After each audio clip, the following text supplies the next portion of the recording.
We've got a sneak peek scene to have a look at for the very first episode of Star Trek Lower Decks, Season 5 to have a look at, airing this Thursday. Hey guys, I'm Nick and welcome back to Sci-Finatics. Well, Lower Decks Season 5, the final season, is starting on our TV screens on this Thursday, 24th of October. And we've got a last minute sneak peek scene to have a look at, just for our little bit of a clip from this very first episode of the new season. It's a bit bittersweet that the show is finally ending. It kind of feels like it hasn't been going for all that long, but it's, you know, it's wrapping up. So unfortunately, we have to say farewell to Star Trek Lower Decks. But I'm sure it's going to be a good season to round things off, to wrap things up and give us a good farewell to the characters that we've become so attached to over the course of the last 5 seasons. So let's take a look at our last final sneak peek scene for our very first episode of Star Trek Lower Decks Season 5. Let's take a look. Alright, party people, what's the mish? Oh man, another quantum fissure? This is like the 3rd one this month! Boo, interdimensional portal! They have been appearing with statistically abnormal regularity. Someone has to close the space-time potholes, or who knows what kind of parallel universe stuff could drift into our dimension. I kind of get the impression that we're going to be getting more than one interdimensional crossover this season of Lower Decks. We know that from previous trailers that kind of alternate universe versions of Harry Kim are going to be showing up in this season of Lower Decks. But I definitely get the sense that this is going to be the opportunity for some crossover stuff from parallel universes to, you know, have a few different guest stars going on for their season of Lower Decks. How are the tachyon levels? Below the reaction threshold, warp core will be fine. Wow, alternate dimensions! Imagine meeting like a bunch of weirdos with like feet for hands or feet for eyes or, you know, something more creative than that. Captain, the fissure's losing integrity. Red alert! Get us out of here! We kind of know when the scene begins, nothing's ever going to go to plan.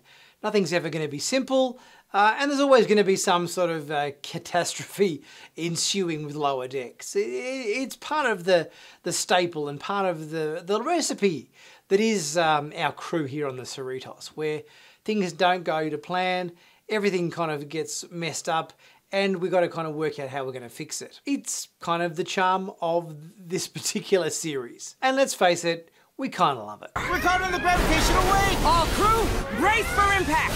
We're dunking into the rift like a big old cookie! Damage report? All clear, Captain. Looks like that was more of a light show than anything else. We were lucky, but let's not push it. Do we think it's that simple? It's never that simple. Let's face it. It always is more complicated than we anticipate it's going to be. And there's always going to be some sort of fun ensuing as a result. That's just part of the beauty of Star Trek and of Lower Decks. Captain, we're being hailed. Hailed? By who? It's the Cerritos. Oh, stupid dimensional rifts. On screen. What up, Cerritos? This is Captain Becky Freeman. Looks like we have a lot to discuss. I kind of feel there's going to be a lot of soul searching from Mariner this season, because let's face it, she's been a bit of a jerk off, a bit of a, you know, she's always sort of skated by, spent most of her career in Starfleet as an ensign, only just barely getting promoted to Lieutenant Junior grade. And I think this alternate reality is going to make her think a little bit harder at her life choices, and say, hey, you know, if I had to just work that tiny bit harder, by now I would have been a captain. So yeah, I think this is going to strike a bit of self-discovery and a bit of self-searching in Mariner this season. Interesting that she's not Captain Becky Mariner, she's Captain Becky Freeman. So she's, in this particular universe, she's taken her mother's name and not her father's name in terms of her identity. So there's a little bit of a change there. We've obviously got a little bit of a different Rutherford. He's got a lot more cybernetic implants and android kind of add-ons and so forth than our Rutherford in our universe, Boimler has a beard, Ransom has a mullet, and Shax has a ponytail. So there's a little bit of, different stylings going on there between our various different characters. So it'll be interesting to see what the differences are between those characters as well in this new episode of Star Trek Lower Decks. But let me know what you guys think. Do you think this is about time for Lower Decks to be finishing season 5 being its last season? Yep, happy with that. Let's just finish the show and move on to something else. Or do you guys wish, oh my God, it's finishing way too soon, and I wish there was heaps more seasons of Lower Decks to come? Let's face it, I'm sure if everybody watched Lower Decks, it would be continuing, but obviously the viewership hasn't been what CBS and Paramount Plus have necessarily wanted. Therefore, it's ending. So, yeah, what do you guys think? Do you think it's time for it to conclude? Or do you think it should be continuing for more seasons?